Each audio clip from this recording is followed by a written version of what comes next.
Dernièrement, notre attention, notre discours était surtout sur la fête de Hanouka.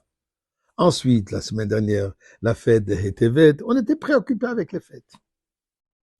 Cette semaine, il y a une date que nous espérons deviendra une fête.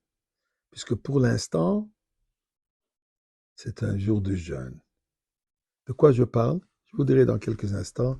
Mais disons d'abord merci à Kadosh Baruch Hu. Puisque merci avec ou sans Beth Amikdash. Dans le temps de l'exil ou dans le temps de la délivrance, il faut toujours remercier Akadosh Baruch Hu. Alors, ensemble, chapitre 100, Mizmor le seuil de rire, de kolot, de sadel, b'sim, choboy, le fanav, non, d'où kadene, velim, hu, asan, velo, nachlam, tchamari, soy, boy, shor, b'seuil de chatzori, b'si, le hoy, de le bach, shmoy, qui, toiv, adonoi, le lom, chasdov, yadoy, vodor, emuno, soy, et bien sûr, dans le nom de la tzedaka, avec notre prière pour la sécurité, le bien-être, Am Israël partout où nous sommes. En un mot, Mashiach. Alors, de quoi je parle? Mardi, c'est le 10e jour du mois de Tevet, qui est connu comme le jeûne d'Asara de Tevet. Qu'est-ce qui est arrivé? Un peu l'historique. Durant le premier Beth Amikdash, dans l'année 3336 après la création du monde, qui correspond à 425 ans avant l'ère commun, le mois de Tevet, les armées du roi de Babylonie, Nebuchadnezzar, assiégèrent les murs de Jérusalem pendant 30 mois. Finalement, il a brisé les murs qui protégeaient la ville, détruit le temple, et malheureusement, on est parti en galoute. Cet événement, le début donc de l'assiégement de murs de Jérusalem, est considéré comme le catalyseur des futurs exilés. Il y a un événement cataclysmique dont nous ne sommes jamais complètement remis. Parce que même devant le deuxième temple, n'était pas revenu à sa gloire originale.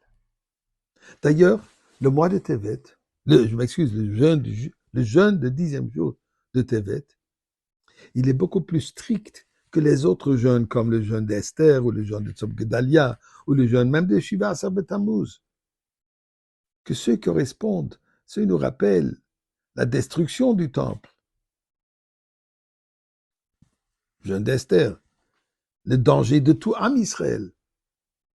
La raison pourquoi c'est plus strict dans le sens que même si ça tombe un vendredi, même un Shabbat dans le temps où on organisait le calendrier d'après les témoins qui venaient chez le Beddin, que là ça pourrait même arriver un Shabbat. Aujourd'hui, ça peut être un vendredi. Il faut jeûner malgré que tous les autres jeûnent, bien sûr, sauf le jeûne des Kippour, d'ailleurs qui ne peut jamais être un vendredi, mais un Shabbat, oui. On ne jeûne pas les autres jeûnes, puisqu'on ne veut pas, par respect pour le Shabbat, on ne veut pas rentrer dans le Shabbat affamé. Tandis que le Asara B'Tevet, le 10e jour du mois de Tevet, oui, la raison, elle est, puisque le prophète Yecheskel, il nous dit les paroles suivantes.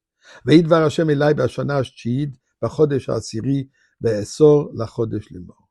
Il fut la 9e année, le 10e mois, au 10e jour de ce mois. Le 10e mois, c'est le mois de Tevet. Il a le passouk de dire, Ben Adam, personne, fils d'homme, Ktav lecha, inscrit pour toi, et Shem Hayom, et Etzem Hayom Hazeh, marque le nom du jour, le jour même, ce jour spécifique, où le roi de Babylonie a assiégé Jérusalem, ben Etzem Hayom Hazeh. Alors donc, le prophète, il parle Etzem Hayom Hazeh dans ce jour-ci très précisément. Donc pour ça, on ne peut jamais le bouger. Mais pourquoi c'est tellement strict? Eh bien, la raison est simple. Malgré le fait que les autres jours, les autres jeûnes sont plus pénibles, mais en réalité, tous les autres jeûnes sont dus à ce fait qu'il a commencé à faire le siège. S'il n'aurait jamais assiégé, il n'y aurait pas eu d'autres. Donc, puisque c'est le début, c'est le plus sévère. Mais il y a quelque chose de positif là-dedans. Le fait qu'on est assiégé, ça veut dire qu'on est tous enfermés ensemble. On vit ensemble.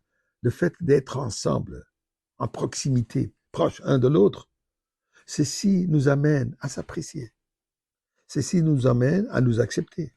Ceci nous amène à nous aimer.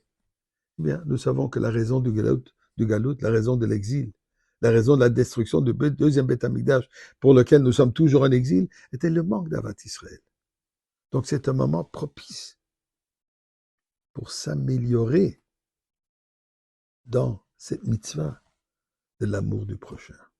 Et par cela, on n'aura pas besoin de jeûner.